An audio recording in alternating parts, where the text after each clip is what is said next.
안녕하십니까, 김문성입니다. 이번 시간 키포인트 마지막 28번째 시간입니다. 간병보험에 대해서 살펴보도록 하겠습니다. 자, 간병보험은 우선 크게 두 가지로 나눠집니다. 하나는 민영이냐 아니면 국가에서 하는 공적 간병보험이냐로 나눠보시면 되겠습니다. 자, 우선 첫 번째 특징은 뭐냐면 민영장기 간병보험은 2003년도부터 시행이 되었습니다. 공적 장기 간병보험은 2008년도부터 시행이 되었습니다. 자, 어느 간병보험이 더 빨리 시행이 되었냐면 민영 장기 간병보험이 더 빨리 시행이 되었다라는 점이 지문으로 출제가 될 수가 있습니다. 자, 민영 장기 간병보험에 대해서 하나씩 특징 살펴보겠습니다. 우리나라는 정액 보상형으로 판매가 되고 있다. 30세 이후면 가입이 가능하다. 보험기간은 종신이다. 자, 이 세 가지 시험 문제 지문으로 출제가 될 수 있는 부분입니다. 정액 보상형, 30세 이후 종신. 자, 이 부분 꼭 기억을 해 주시고요. 피보험자의 사망이나 간병연금 수령이 종료가 되게 되면 당연히 계약은 소멸이 되게 됩니다. 자, 또 하나 이제 단독 문제로 출제될 수 있는 것이 위험률 변동 제도입니다.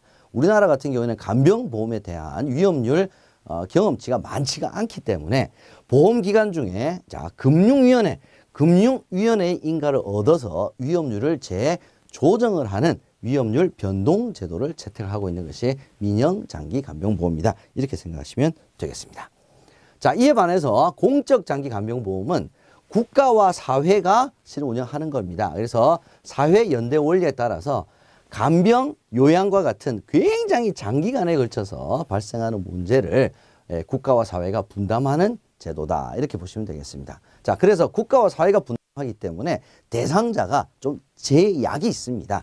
첫 번째는 65세 이상 노인 아니면 65세 미만자라도 노인성 질병을 가지고 있는 사람이라고 대상은 딱 한정이 되어 있습니다. 자, 뭐 그렇다고 해서 다 이게 보상을 받을 수 있는 것은 아니고요. 어떻게 이제 보상을 받느냐?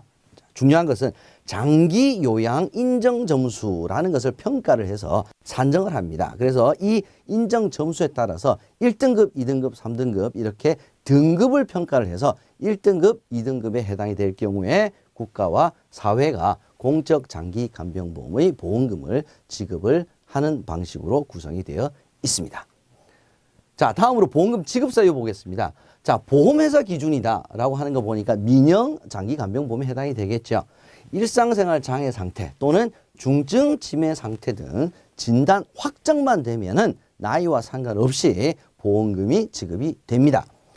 자, 중증 치매 상태라고 하는 것은 뭐냐면 치매 상태인데 중증이라는 뜻이네요. 이걸 CDR 척도로 판단하는데 CDR 척도 3 이상 뭐 이렇게 나오는데 이건 뭐 시험 문제에 그렇게까지는 자세하게 나오질 않으니까 중증 치매 상태라는 것만 반드시 이것만이라도 기억을 해 주시고요.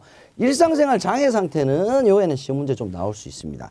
어떤 것을 일상생활 장애 상태라고 하느냐, 어떤 상황이냐. 자, 이동하기를 스스로 할 수 없으면서 즉 이동하기는 기본적으로 못합니다. 그러면서 플러스 식사하기, 화장실 사용하기, 목욕하기, 옷 입기 중 어느 하나라도 스스로 할 수 없는 상태를 일상생활 장애 상태라고 이야기를 합니다. 자, 이동하기는 기본적으로 못한다는 거죠. 플러스 식사하기를 못한다든지 플러스 아니면 화장실 사용을 혼자서 못한다든지 이랬을 때 우리가 일상생활 장애 상태라고 이야기를 하는 겁니다.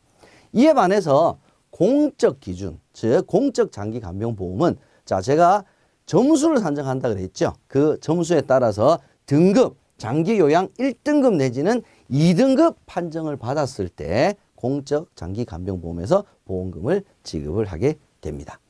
또 하나의 특징은 간병보험은 면책되는 내용과 기간이 있습니다. 면책되는 사항은 어떤 거냐면 자, 읽어볼게요. 스스로 위험률을 현저하게 스스로 높일 수 있는 행위를 반복하거나 정신질환 등으로 인해서 인지기능장애가 발생한 경우, 즉 대표적인 예가 알코올 중독이죠. 알코올 중독으로 인해서 인지기능장애가 발생했을 때는 보험금을 지급하지 않습니다. 면책사항입니다. 면책기간도 있습니다.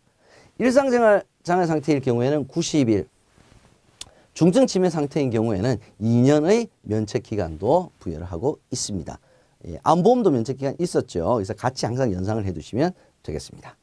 함정을 차단 한번 살펴보겠습니다.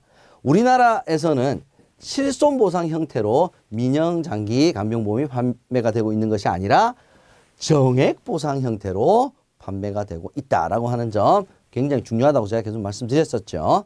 두 번째, 우리나라는 위험률 고정제도가 아니라 변동제도를 채택하고 있습니다. 위험률 변동제도. 자, 어디에 인가를 받는다고요? 금융위원회.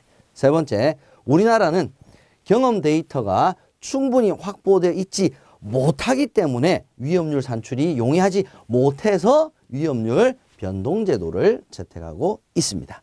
마지막으로 보험기간은 장기간병보험의 보험기간은 대부분 80세 만기형 상품이 아니라 종신 상품이다. 종신이 만기죠. 그죠? 이러한 특징들 다시 한번 여러분 잘 생각을 해 주시고요. 여러분 지금까지 28개의 키포인트를 잘 공부하셨습니다. 꼭 좋은 결과 있으시기를 바라면서 강의 모두 마치도록 하겠습니다. 여러분 그동안 수고 많이 하셨습니다.